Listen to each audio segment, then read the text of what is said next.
पटना के गांधी मैदान में आज जनसुराज की तरफ से बदलो बिहार रैली का आयोजन किया गया, जिसमें प्रदेश से 12 लाख से अधिक लोगों के आने का दावा किया जा रहा है। पार्टी प्रवक्ता का कहना है कि गांधी मैदान पहली बार जेपी आंदोलन में से भरा।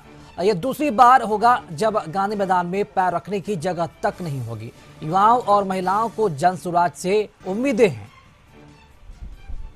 और इसी खबर पर अधिक जानकारी के साथ सहयोगी राजीव रंजन हमारे साथ जुड़ चुके हैं। अजी राजीव, पटना के गांधी मैदान में आज जनसुराज की रैली है। ये बड़ा दावा किया जा रहा है कि 12 लाख से भी अधिक लोग पहुंचेंगे। माहौल क्या है और क्या लगता है कि इन दावों में कितनी हकीकत है और तैयारियां क्या है इस रैली को लेकर गांधी मैदान में?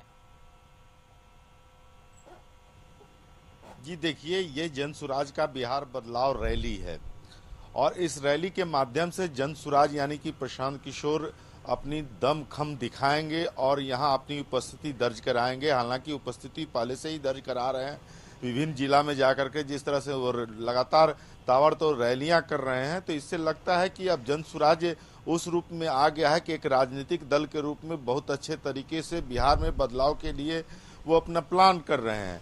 और रह गई बात की भीड़ जुटाने की या जुटने की, तो प्रशांत किशोर ऐसे भी एक पॉलिटिकल माने राजनीतिक स्ट्रेटजी बनाने में माहिर हैं और इस तरह से उनका जिस तरह से मैनेजमेंट होता है, जिलावार वो मैनेजमेंट कर चुके हैं। हर जिले से लोगों को लाने का या लोगों को आने की व्यवस्था की गई है और कन्विंस किया गया है कि यह एक मौका है कि बिहार में बदलाव होना चाहिए और हर तरह की बदलाव होना चाहिए। और उसमें सबसे बड़ी बात है कि ये कहा गया है कि हम लोग कोई पॉलिटिकल व्यक्ति नहीं है, लेकिन बदलाव के तहत अगर हमें मौका मिलता है तो हम बिहार को भी बदल देंगे।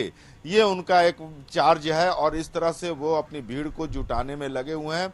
माहौल की बात कर ले तो जनसुराज ने माहौल बिहार में बना लिया है, लेकिन इतना है कि कुछ लोग उन पर हमला भी कर रहे हैं।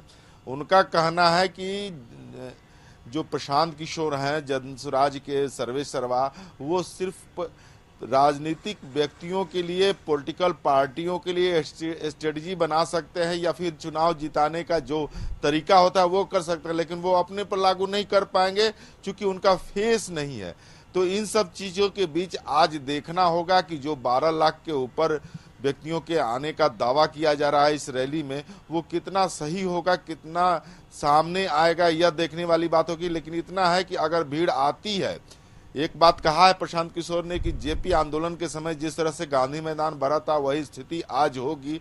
तो वो देखना होगा कि वो स्थिति पैदा होगी तो निश्चित रूप से इसका असर दिखेगा, दूरगामी असर पड़ेगा। अगर भीड़ जुटती है तो बिहार में निश्चित रूप से बदलाव की बयार का जो उनका सपना है वो पूरा होने की स्थिति बन जाएगी। जी राजू, लेकिन भीड़ आने का दावा करना अलग बात है, जेपी आंदोलन, जेपी मूवमेंट से वो तुलना कर अपने इस रैली को, ये कितना मतलब कि जायज़ माना जाए, ये कितना सही माना जाए? क्योंकि परिस्थितियाँ उस वक्त कुछ और थी, अभी परिस्थितियाँ कुछ और है। तो क्या ये तुलना किया जाना सही माना जाए क्या प्रशांत किशोर की तरफ से?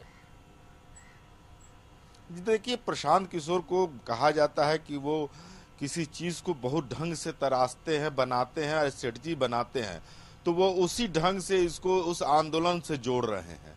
जेपी आंदोलन से अपने रैली को इसीलिए जोड़ रहे हैं कि उस समय जिस तरह से भीड़ हुई थी और जिस तरह से बिहार में, देश में बदलाव की बयार बही थी, वही स्थिति आज कमोबेश पैदा होने वाली है। इसी को टारगेट करके उनके लोग, उनके व्यक्ति, उनके नेता हर जिले से पूरी तैयारी दमखम के साथ आने की तैयारी में है।